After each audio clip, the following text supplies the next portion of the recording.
آپ ایک مرتبہ خطبہ فرما رہے تھے. اب خطبے میں جو ہے، اب مسجد تو چھوٹی سی تھی، اتنی بڑی تو تھی نہیں. جمعے کا دن ہو، خطبہ ہو تو مجمع زیادہ ہوتا ہے. سب دور دراز سے، گاؤں دیہات سے بھی صحابہ کرام آتے تھے نماز جمعہ کے لیے، اجتماع بڑا ہوتا تھا.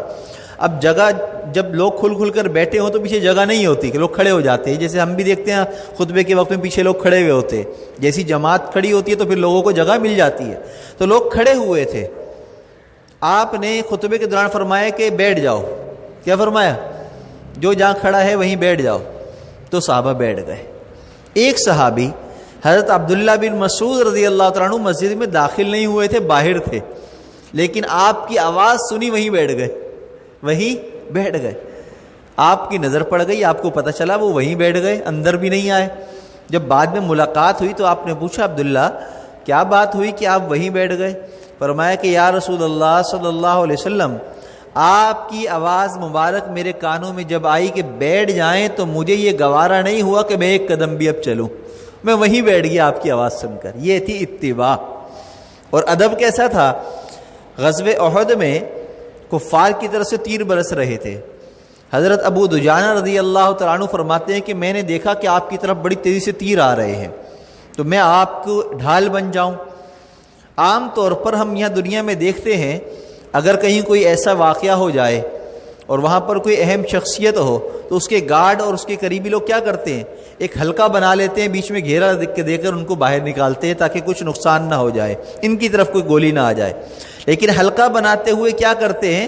عام طور پر یوں پیٹ کرتے ہیں، پیٹ کر پیچھے سے نکالتے ہیں، پیٹ کرے ہوئے، سینہ سامنے ہوتا ہے. حضرت ابو دجانہ رضی اللہ تعالیٰ عنہ فرماتے ہیں کہ میں جب آپ کی طرف آیا آپ کو تیروں سے کے لیے ڈھال بننے کے لیے، تو میں نے سوچا کہ میں اپنے سینے پر تیر لوں. جو آپ کی طرف تیر آ رہے ہیں میں سینے پر لوں. پھر میں نے سوچا کہ اگر سینے پر لوں گا تو پشت آپ کی طرف ہو جائے گی، جو ادب کے خلاف ہے. تو میں نے فوراً اپنا سینہ آپ کی طرف کر دیا اور پیٹھ تیروں کی طرف کر دی اور اپنے سارے تیر اپنے پیٹھ پر لے لیے. یہ تھا ادب. آج ہمارے اندر کتنا ادب ہے. ہم کہتے ہیں کہ ہماری محفل میں حضور تشریف لاتے ہیں. نعوذ باللہ، اس سے بڑی گستاخی کیا ہو سکتی ہے کہ میں آپ صلی اللہ علیہ وسلم کی شان کو گھٹاتے ہوئے ان کے پاس جانے کے بجائے ان کو اپنے پاس لے آؤں. یہ تو شان کی کمی ہو گئی نا. شان میں اضافہ کیا ہے؟ نبی کریم صلی اللہ علیہ وسلم کو وحی کے لیے آسمانوں پر بلایا نہیں جاتا تھا، بلکہ آپ کا ادب احترام ایسا اللہ نے کیا کہ جبرائیل امین کو آپ کے پاس بھیجا جاتا، اور یہ بھی نہیں دیکھا جاتا کہ آپ کہاں ہیں، جہاں ہوتے وہی آتی.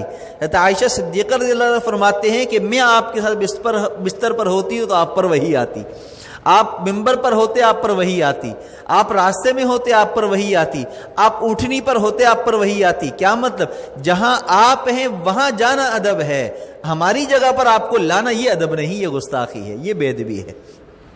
چھوٹی چھوٹی باتیں ہیں لیکن سمجھنے کی باتیں ہیں.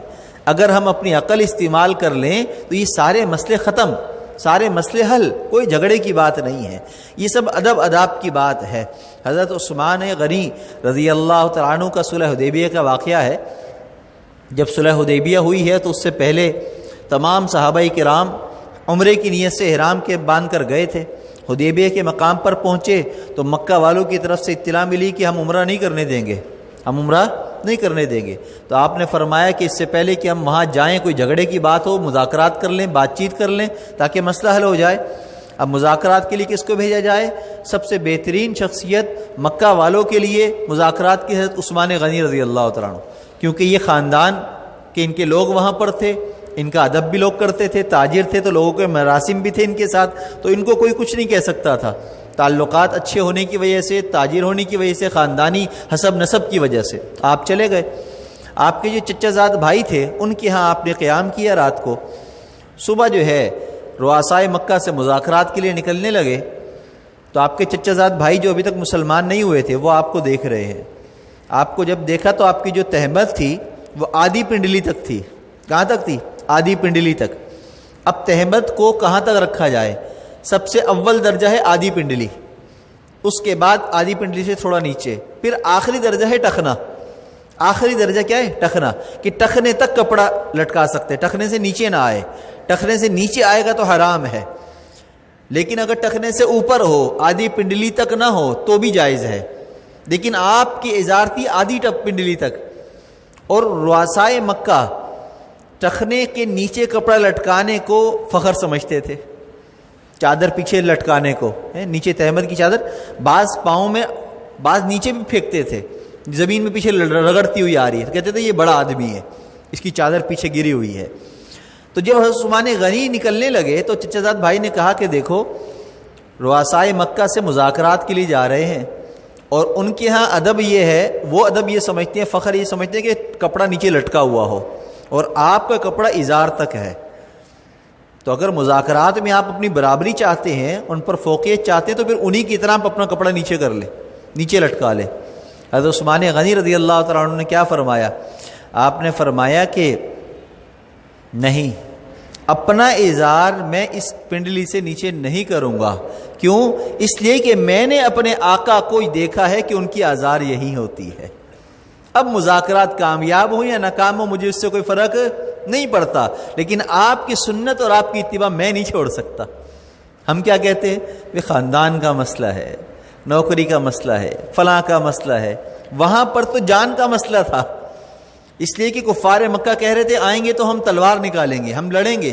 وہاں جان سولی پر لٹکی ہوئی تھی، ازار پھر بھی نیچے نہیں کیا، اس لیے کہ آقا کو میں نے دیکھا ہے کہ آپ کی ازار آدھی پنڈلی سے نیچے نہیں ہوتی، وہاں تک ہوتی ہے، جہاں تک میں نے دیکھی ہے میں وہیں رکھوں گا۔ اب مذاکرات اسی طرح ہم نے کرنے ہیں، ہم نے اس سے پیچھے نہیں ہٹنا۔ تو یہ